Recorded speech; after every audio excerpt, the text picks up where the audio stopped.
भगवद्गीता पहिला अध्याय मराठीमध्ये. धृतराष्ट्र उवाच. धृतराष्ट्र म्हणाला, हे संजया, धर्मभूमी असलेल्या कुरुक्षेत्रात युद्धाच्या इच्छेने एकत्र जमलेल्या माझ्या आणि पांडूच्या मुलांनी काय केले? संजय उवाच. संजय म्हणाला, तेव्हा राजा दुर्योधनाने व्यूहरचना केलेल्या पांडवाचे सैन्य पाहिले आणि द्रोणाचार्याजवळ जाऊन तो म्हणाला, अहो आचार्य, तुमच्या बुद्धिमान शिष्याने द्रुपदपुत्र धृष्टद्युम्नाने व्यूहरचना करून उभी केलेली ही पांडुपुत्रांची प्रचंड सेना पहा. या सैन्यात मोठमोठी धनुष्ये घेतलेले भीम, अर्जुन यासारखे शूरवीर, सात्यकी, विराट, महारथी द्रुपद, दृष्टकेतू, चेकितान, बलवान काशीराज, पुरुजित, कुंतीभोज, नरश्रेष्ठ शैब्य, पराक्रमी युधामन्यू, शक्तिमान उत्तमौजा, सुभद्रापुत्र अभिमन्यू आणि द्रौपदीचे 5 पुत्र हे सर्व महारथी आहेत. अहो ब्राह्मण श्रेष्ठ, आपल्यातील जे महत्त्वाचे आहेत ते जाणून घ्या. आपल्या माहितीसाठी माझ्या सैन्याचे जे सेनापती आहेत ते मी आपल्याला सांगतो. आपण द्रोणाचार्य, पितामह भीष्म, कर्ण, युद्धात विजयी होणारे कृपाचार्य, अश्वत्थामा, विकर्ण, तसेच सोमदत्ताचा मुलगा भूरिश्रवा, इतरही माझ्यासाठी जीवावर उदार झालेले पुष्कळ शूरवीर आहेत. ते सर्वजण निरनिराळ्या शस्त्रास्त्रांनी सुसज्ज असून युद्धात परांगत आहेत. भीष्म पितामहांनी रक्षण केलेले आमचे हे सैन्य सर्व दृष्टीने अजिंक्य आहे, तर भीमाने रक्षण केलेले यांचे सैन्य जिंकायला सोपे आहे. म्हणून सर्व व्यूहांच्या प्रवेशद्वारात आपापल्या जागेवर राहून आपण सर्वांनीच निस्संदेह भीष्म पितामहांचेच सर्व बाजूने रक्षण करावे. कौरवांतील वृद्ध महापराक्रमी पितामह भीष्मांनी त्या दुर्योधनाच्या अंतःकरणात आनंद निर्माण करीत मोठ्याने सिंहासारखी गर्जना करून शंख वाजवला. त्यानंतर शंख, नगारे, ढोल, मृदंग, शिंगे इत्यादी वाद्ये एकदम वाजू लागली. त्यांचा प्रचंड आवाज आला. त्यानंतर पांढरे घोडे जोडलेल्या उत्तम रथात बसलेल्या श्रीकृष्णांनी आणि अर्जुनानेही दिव्य शंख वाजवले. श्रीकृष्णांनी पैंचजन्य नावाचा, अर्जुनाने देवदत्त नावाचा आणि भयानक कृत्य करणाऱ्या भीमाने पौंड्र नावाचा मोठा शंख फुकला.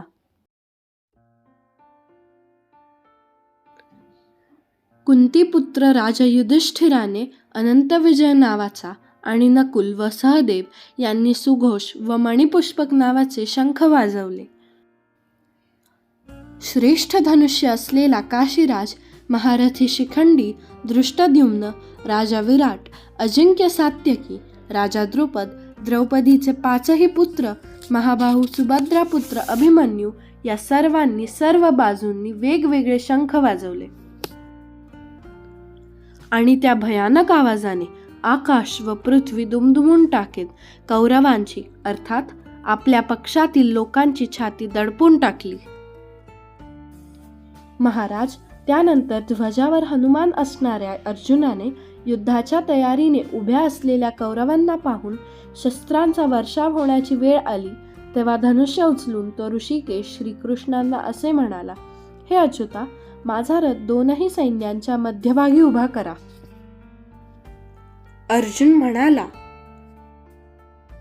मी रणभूमीवर युद्धाच्या इच्छेने सज्ज झालेल्या या शत्रुपक्षाकडील योद्धांना जोवर नीट पाहून घेईन की मला युद्धाच्या उद्योगात कोण कोणाशी लढणे योग्य आहे तोवर रथ उभा करा.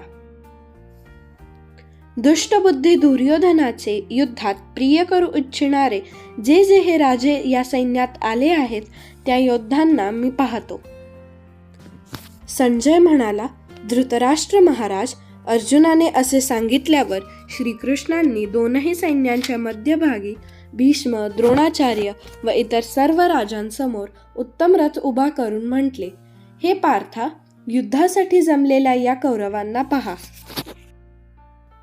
त्यानंतर कुंतीपुत्र अर्जुनाने त्या 2ही सैन्यांमध्ये असलेल्या काका, आजे पणजे, गुरु, मामा, भाऊ, मुलगे, नातू, मित्र, सासरे आणि हितचिंतक यांना पाहिले. तिथे असलेल्या त्या सर्व बांधवांना पाहून अत्यंत करुणेने व्याप्त झालेला कुंतीपुत्र अर्जुन शोकाकुल होऊन असे म्हणाला. अर्जुन म्हणाला, हे कृष्णा, युद्धाच्या इच्छेने रणांगणावर उभ्या असलेल्या या स्वजनांना पाहून माझे अवयव गळून जात आहेत. तोंडाला कोरड पडली आहे, शरीराला कंप सुटला आहे आणि अंगावर रोमांच उभे राहत आहेत. हातातून गांडीव धनुष्य गळून पडत आहे, अंगाच्या दाह होत आहेत. तसेच माझे मन भ्रमिष्ठासारखे झाले आहे, त्यामुळे मी उभा देखील राहू शकत नाही. हे केशवा, मला विपरीत चिन्हे दिसत आहेत. युद्धात आप्तांना मारून कल्याण होईल असे मला वाटत नाही. हे कृष्णा, मला तर विजयाची इच्छा नाही, राज्याची नाही की सुखाची नाही. हे गोविंदा, आम्हाला असे राज्य काय करायचे? अशा भोगांनी आणि जगण्याने तरी काय लाभ होणार आहे?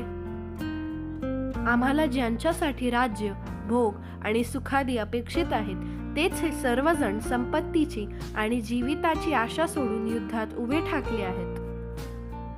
गुरुजन, काका, मुलगे, आजे, मामा, सासरे, नातू, मेहुणे, त्याचप्रमाणे इतर आप्त आहेत.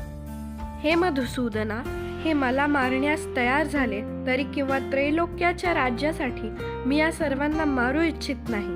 मग पृथ्वीची काय कथा? हे जनार्दना, धृतराष्ट्राच्या मुलांना मारून आम्हाला कोणते सुख मिळणार? या आतताईंनी मारून आम्हाला पापच लागणार.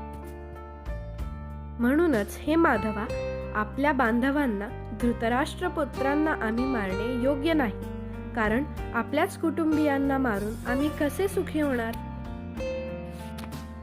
जरी लोभामुळे बुद्धिभ्रष्ट झालेल्या यांना कुळाचा नाश झाल्यामुळे उत्पन्न होणारा दोष आणि मित्रांशी वैर करण्याचे पातक दिसत नसेल, तरी हे जनार्दना, कुळाच्या नाशाने उत्पन्न होणारा दोष स्पष्ट दिसत असतानाही आम्ही पापापासून परावृत्त होण्याचा विचार का बरे करू नये?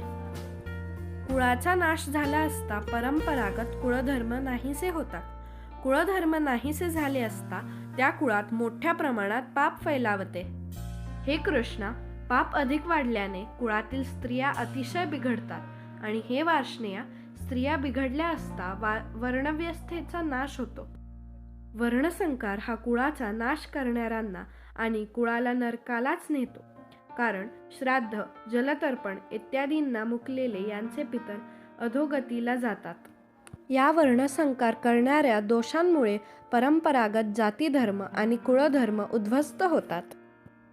हे जनार्दना, ज्यांचे कुळधर्म नाहीसे झाले आहेत, अशा माणसांना अनिश्चित काळापर्यंत नरकात पडावे लागते असे आम्ही ऐकत आलो आहोत. अरे, किती खेदाची गोष्ट आहे. आम्ही बुद्धिमान असून राज्य आणि सुख यांच्या लोभाने कुटुंबियांना ठार मारायला तयार झालो. हे केवढे मोठे पाप करायला उद्युक्त झालो. जर शस्त्ररहित व प्रतिकार न करणाऱ्या मला हातात शस्त्र घेतलेल्या धृतराष्ट्रपुत्रांनी रणात ठार मारले तरी ते मला अधिक कल्याणकारक ठरेल. यानंतर संजय म्हणाला, रणांगणावर दुःखाने उद्विग्न मन झालेला अर्जुन एवढे बोलून बाणासह धनुष्य टाकून देऊन रथाच्या मागील भागात जाऊन बसला. ओम तत्सदिते श्रीमद्भगवद्गीतासु उपनिषत्सु ब्रह्मविद्यायां योगशास्त्रे श्रीकृष्णार्जुन संवादे अर्जुन विषादयोगो नाम प्रथमोऽध्यायः.